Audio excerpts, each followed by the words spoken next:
안녕하십니까. 이제 날씨도 상당히 따뜻해졌습니다. 이게 남쪽에는 지금 매화꽃이 지금 피었고요. 뭐 거의 피었다 해도 과언이죠. 홍매는 지금 거의 다 피었습니다. 뭐 이제 봄 소식이 이제 밑으로부터 남쪽으로부터 살살 불어옵니다. 요즘 세대를 보면은 세계도 상당히 세계 정세도 안 좋지만 우리나라 국내에도 지금 여러 가지 안 좋은 상황들이 많이 있죠. 그런 중간에 지난번에 윤 대통령께서 말씀하신 것 중에서 제가 몇 가지 보니까 참 공감이 가는 게 있어요. 은행 대출 금리, 우리 서민들이 살아가도록 좀 조치를 좀 해달라. 예금 금리와 대출 금리 차이가 너무 난다. 은행에서 이익만 챙기고 있다. 맞습니다. 전 작년에 신문에 보니까 그 땡땡 무슨 은행에서는 말이죠. 아니 순이익이 우리나라 기업 중에서 은행이 1위 하는 경우가 있습니까? 제가 볼 때는 그거 이상하다고 생각하죠. 그 돈은 어디서 나오겠습니까? 은행에서 돈 그 순이익이 이렇게 많이 나왔다. 그건 우리 서민들이나 국민들의 바로 돈을 짜내는 거죠. 그 예금은 금리는 이자는 조금 주면서 대출 금리만 시세를 올리죠. 뭐 당연히 그 돈은 돈장사 아니겠습니까? 그 돈장사람들이 그 큰 국가를 대표하는 은행이라고 그러면 금리를 더더욱 낮춰서라도 국민들을 위해서 돈을 더 싸게 빌려줘야 되는데 오히려 국민을 대표하는 은행에서 오히려 더 비싸게 받는다? 말도 안 되는 소리입니다. 그거는. 또 그리고 한 가지 그 놀라운 것이 우리 참그 윤 대통령께서 그건 잘한 것 같아요. 뭐 그에 따라서 국토교통부 장관도 마찬가지입니다. 참 잘하시. 제가 들어보니까 그 우리나라의 그 노동조합이라 하는 거 노조가 운영을 한다 해서 거기에 정부 지원금이 들어갑니까? 이번에 참 제가 그 뉴스를 보고 놀랐습니다. 그 노조는 그 노조원들의 그 자기들의 그 후원비를 가지고 아마 그 하는 거라고 생각했었는데 정부에서 지원금이 들어가는 데가 그렇더군요. 그러면은 당연히 정부에서 지원금이 들어가면 그 지원금을 어디에 썼다 어떻게 됐다 하는 대개 장부는 당연히 있어야 될 것이고 그 지원금 장부는 당연히 감사를 받아야 할 것이며 그거는 제출돼야 되는 것이죠. 예를 들어서 제가 경로당에 다니고 있는 경로당에서도 1년에 운영비로 지원받는 것이 한 100몇십만 원 받습니다. 그러면은 그 70세 이상 된 거인 노인분들 그 중에 종무 할머니 할아버지들이 전부 1,000원, 2,000원, 뭐 3,000원 밥에 먹으려고 뭐 두부 하나 사오는 것까지 전부 장려증 다 합니다. 그래서 그 장부증진을 마지막에 종무 나중에 그 감사 다 받아가지고 제출합니다. 제출. 그런데 정부에서 돈을 쓰는 것은 개인 돈이 아니고 우리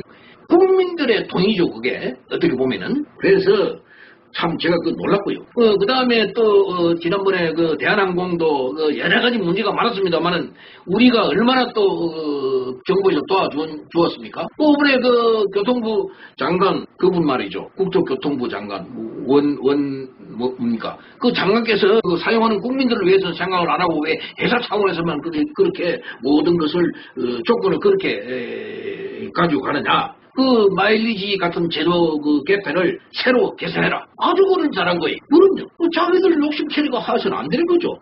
그 다음에 또 국회의원들은 또 어떤 것인지 저는 모르겠습니다만은 참 이상합니다. 자, 제가 한 번 더 말씀을 드리지만 대한민국 헌법 제1조 1항 대한민국은 민주공화국이다. 제2항 국가의 주권은 국민에게 있고 모든 권력은 국민으로부터 나온다. 아시죠? 국민의 대다수는 만족스럽지 못한 삶을 살고 있다라고 생각할 거예요.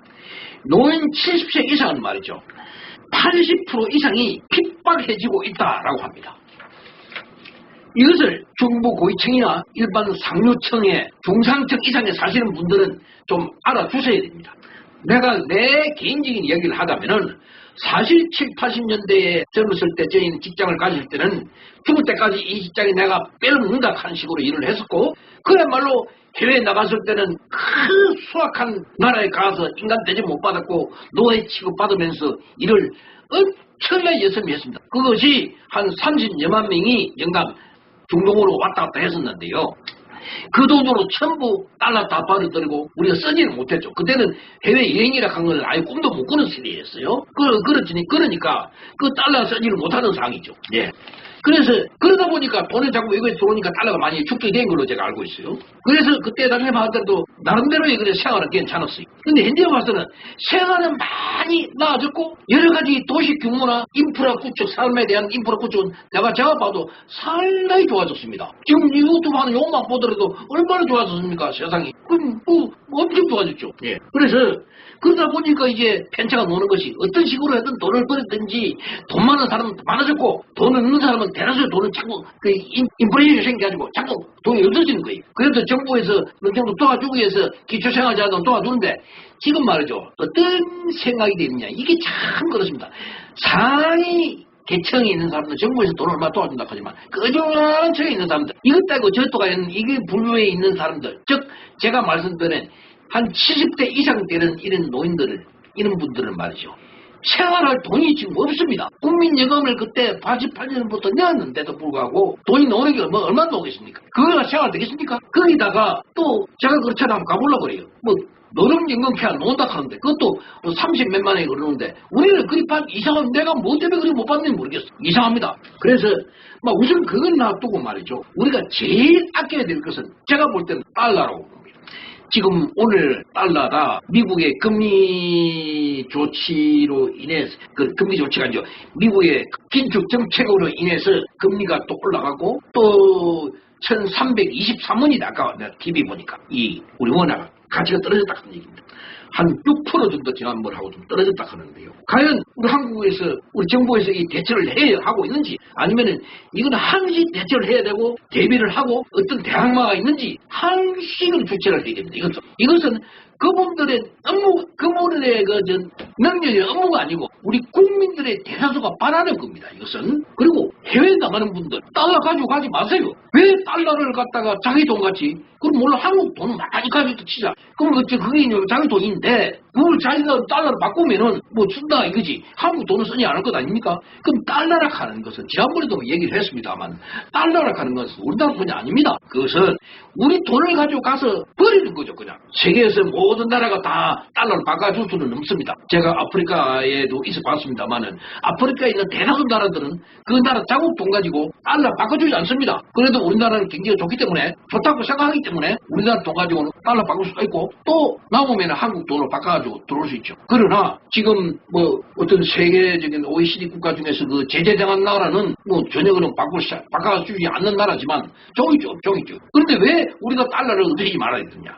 달러가 없어지면은 계획가적으로 우리가 쓰는 사람은 자기 혼자 쓰지만 그 달러가 나중에 데포지트 되면은 만약에 그 달러가 예를 들어서 이만큼 됐다 그러면 그 달러 그거는 자기 혼자 다 갚으면 좋은데 자기 혼자 갚는 것이 아니고 우리 대다수의 국민들 전체 다 그 달러를 갚아야 되는 상황이에요. 우리 IMF 때 한번 느껴봤죠?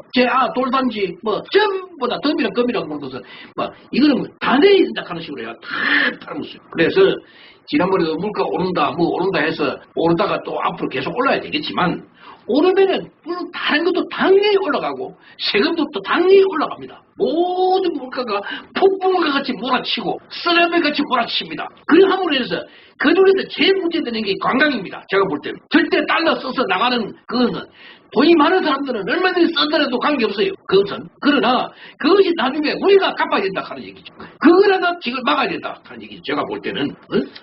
그래서 그 차라리 돈이 있으면 우리나라의 안에서 쓰라 얘기지. 그럼 내수시장이 활성화되면서 경제도 잘 돌아간다 하는 얘기입니다. 무슨 말인지 아시겠습니까? 이 돈 많은 사람들은 제가 이런 얘기를 하면은 매일 쥐랄 같은 소리 하고 자빠진다 하겠죠. 아닙니다. 이렇게 돼야 대다수의 국민들이 행복할 수 있는 삶을 살아갈 수 있도록 같이 살자하는 얘기입니다. 그래서 OECD 이번에 조사를 했죠. OECD 38개국 중에서 그 나라의 삶의 지수, 행복 지수 38개국 중에서 우리나라 몇 했는 거 아십니까? 32위 됐습니다. 32위. 38개국 중에서 32등을 했다 이겁니다. 아주 하이그룹이죠. 그 하이그룹의 중에서는 안타깝게도 일본도 들어가 있어요. 일본은 왜 그러느냐? 앞으로 계속 하강할 겁니다. 일본이. 지난 20년, 30년부터 굉장히 계속 내려갔죠. 그 정치, 독자는 적어도 이상한 나라예요. 독자, 정치가 잘못하고 저것도 이상한 나라입니다, 사실. 제가 볼 때는 그래요. 쓸데없는 독도가 지금 따위랑 따우선을 해갖고, 택단하는 이런 걸 말이죠. 우리가 못한 나라가 그리스입니다. 그리스 왜 그런 나라냐? 그리스는 공무원들이 옛날부터 썩었잖아요. 그게 옛날부터 뭐 소문났잖아요. 그게. 큰 쓰레기 많고 공무원들 써가지고 그 IMF 두 번에 세 번이가 막 디폴트하고 막 이게 뭐 얼마나 진짜 아닙니까? 그게 우리가 뭐 아테네를 생각할 것이 아니라 그 나라 자체가 엉망인데. 그 다음에 멕시코, 폴란드, 콜롬비아, 터키, 요새 뭐 티리키에 하든가 뭐 그런 순으로 되어 있는데. 막 이번에는 핍박 당해가지고 텔레비전에는 여러 가지 지진들 내려가지고 막 완전히 거기는 굉장히 무너지고 막 국민 수준도 저하돼 버렸죠. 당연히 그런 점에 대해서는 안타깝게 생각을 합니다만은 그러나 그런 거 봤을 때 우리나라가 긴급으로 해서 비행기까지 동원해가지고 도와줬지 않습니까? 참 훌륭합니다 오늘날. 그런 걸 봤을 때는 아주 제가 볼 때는 의식 구조는 선진국인데 이 행복적인 삶의 구조는 32위다 하는 얘기죠. 그런 점을 우리가 간과해서는 안 될 것입니다. 그래서 이 코로나도 이제 상당히 우리나라가 관리를 잘했기 때문에 정부에서도 상당히 고생 많았을 거예요. 저는 진짜 그렇게 생각을 합니다.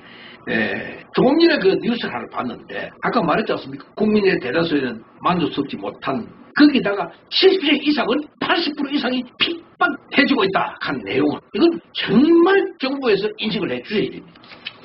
그 다음, 무슨 뉴스를 오늘 하루 종일 뭔데 그렇게 떴는지 모르겠어요. 그게 국회의원도 선거를 하는 모양인데, 무슨 선거인지.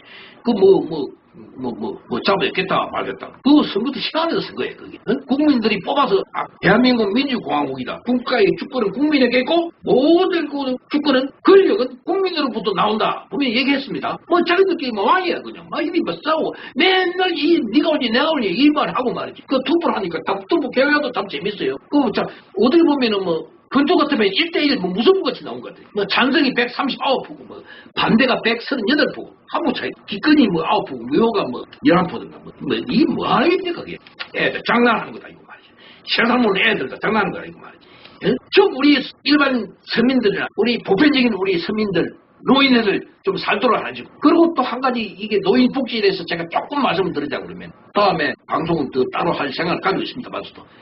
65세부터 70세까지의 그 인구나 70세에서 거의 한 90세 90세 넘어가면 이제 솔직하게 산송장이죠. 저는 그렇게 봅니다. 우리 이웃에 돌아가는 상파들. 그러면은 이게 65세는 지금 일을 해야 돼요. 일을. 왜 65세부터 노인이라고 합니까? OECD라고 돼요. 외국에서는 70세 이상은 이하는 노인이라고 생각 안 합니다. 그리고 자기 본인들도 먼저 그렇게 얘기해요. 왜 나를 갖다가 노인이라고 그러는데? 나 충분히 일할 수 있다. 저도 어디 일할 수 있으면 충분히 일할 수 있어요. 나이가 70 반백이 넘었지만. 그걸 이해를 하시고 노인이 됐을 때는 삶의 질을 좀 높여주고자 정부에서 애를 써주시다. 맨날 말만 얘기합니다. 그게 2년 3년 전부터 노인 기초연금 어쩌고 이번에 윤 대통령께서도 말씀하셨는데 그게 왜 해결되지 않는지 난 참 미안해요. 그리고는 하루하루가 지금 급한 노인들, 하루 지나면 하늘 자꾸 올라가고, 지금 돌아가신 분들 많고 그러는데, 지난번에 얘기했지 않습니까? 한 군에 이제 지역에 35,000명 된다고 그러면, 돌아가신 노인들은 1년에 한 500명, 400명, 이렇게 돌아가시는데, 그 애기들 태어난 거는 많이 태어나도 100명이 안 된답니다. 70명, 60명, 50명. 거의 자연적으로 인구 소멸이 되는 거죠. 그러면은, 좀 살아있을 때 70세 이상만이라도 풍부하게 좀 삶을 융용하다가, 행복지수를 좀 높이면서, 삶을 잘 살았다. 라는 것을 느끼고 돌아가셨으면 좋겠고, 또, 우리나라의 속담 중에서 그렇지 않습니까? 하죠. 독일에서도 그런 말이 있다고 그래요. 우리 이웃에 노인이 돌아가시면은, 연세 들어가지고, 70세, 80세 돌아가시면은, 도서관이 하나 없어졌다. 라고 생각을 합니다. 인식을 가진대. 그러한 인식을 가지는 거하고, 지금 우리하고는 차원이 틀린 것이죠. 65세는 70세 이하는 노인이 아닙니다. 작년 그걸 인식을 해주시고 앞으로도 우리 삶의 질을 높일 수 있도록 모든 분들이 좀 도와주시기 바랍니다. 사실 하루하루 핍박해지는 우리 노인 복지 정말 안타깝습니다. 이래서는 안 됩니다. 얼마나 많은 노력을 했습니까? 앞으로 계속해서 이런 방송을 할 예정입니다만 또한 다른 콘텐츠도 가져가서 한번 얘기할 예정입니다. 오늘은 제가 얘기를 하다 보니까 상당히 흥분을 좀 한 것 같은데 대단히 죄송합니다. 듣기에는 상당히 거북스러운 분도 계실 겁니다만은 그거는 아마 생각해 보시면은 아마 또 조금 이해해 주실 걸로 알고 있습니다. 자, 오늘 방송 여기까지 하겠습니다. 시청해 주셔서 감사합니다.